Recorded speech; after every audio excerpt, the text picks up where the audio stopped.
সেই তুরিন আফরোজ দিব্যি তার মিথ্যাকে সত্য বানিয়ে আমার উপর একরকম চাপিয়ে দিয়েছে। আমার নিজের বাড়িতে আমি থাকতে পারছি না, আমাকে বের করে দিয়েছে। আমাকে জামাতের রোকন বানিয়ে লিফলেট বিতরণ করছে। এই যে দেখেন, লিফলেট বিতরণ করেছে। আজ থেকে 5 বছর আগে আমি আপনাদের সামনে এসেছিলাম। আপনাদের মাধ্যমে আমি সরকারের কাছে আমার ন্যায্য অধিকার চেয়েছিলাম।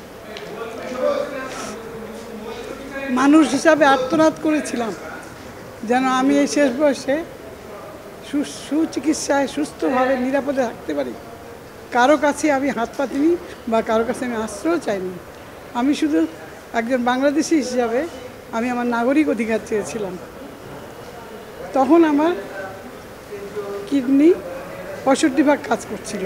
এখন আমার 2টো কিডনি অকেজো, ডায়ালিসিসের উপরে বেঁচে আছি। প্রথমে বুক ছিদ্র করে আমার ডায়ালিসিস শুরু হয়। এখন হাতে ফিস্টুলা করে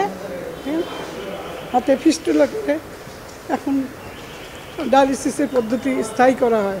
এখন আমার একদিন পর একদিন ডায়ালিসিস চলে।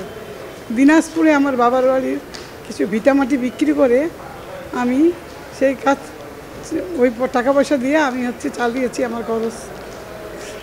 আমি সব সত্য বলছি।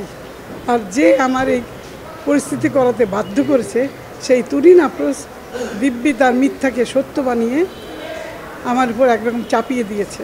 আমার কন্যা তুরিন আফরোজ আমার উপর এক অকথ্য নির্যাতন, অবর্ণনীয় পরিস্থিতির শিকার হয়েছি। তুরিন নিজে আমার নামে বিভিন্ন সামাজিক মাধ্যমে কুৎসা রটনা করেছে।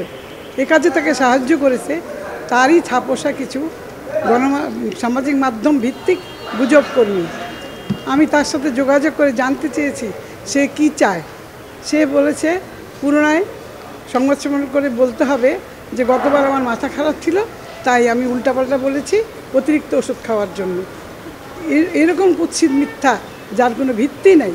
আর আমি তো মানসিকভাবে সুস্থ আছি, তবে কি করে এত মিথ্যা বলবো? এগুলো বললেই নাকি আমি আমার অধিকার ফিরে পাবো। আমার থাকবার জায়গা থেকে সে জবরদখল করে আছে। তার পারিবারিক জীবনে নানান জটিলতার জন্য সে আমার কাছে থাকতে চেয়েছিল। আর সেই কিনা আমাকে জোর করে ভয়ভীতি দেখে বাসা থেকে বের করে দিল এবং 15 বছর সে আমাকে বাসাতে ঢুকতে দেয়নি। এত মিথ্যা যে 2024 সালে শেষে এসেও সেই স্বাধীন বাংলাদেশে সে বীর দর্পে দখলদারি করছে। আমি আসছি ঢাকায়, লুকায় থাকতে হয়, এখানে থাকি, এখানে পালিয়ে থাকি, যেখানেই থাকি সম্ভাব্য আমার আত্মীয়ের বাসায় লোক পাঠায় আমাকে মারতে। এরকম করেছে, গততে করেছে, এখনও তো কালকে রাতেও সে আমাকে ফোন দিয়েছে, আমি ধরিনি। আমি আমার মানবাধিকার চাই, আমি আমার নাগরিক অধিকার চাই। আমার নিজের বাড়িতে আমি থাকতে পারছি না, আমাকে বের করে দিয়েছে। আমি এই বাড়ি ও বাড়ি ভয় থাকি, যেখানেই থাকি সে খবর পেলে ওখানে লোকজন পাঠায় আমাকে খোঁজার জন্য। না, এটা তো আগে তো ভালোই ছিল। আমার বাবা মারা যাওয়ার পর একদম খোলস খুলে বের হয়ে আসতো, তখন সে আমাকে ভয়ভীতি দেখানো শুরু করলো।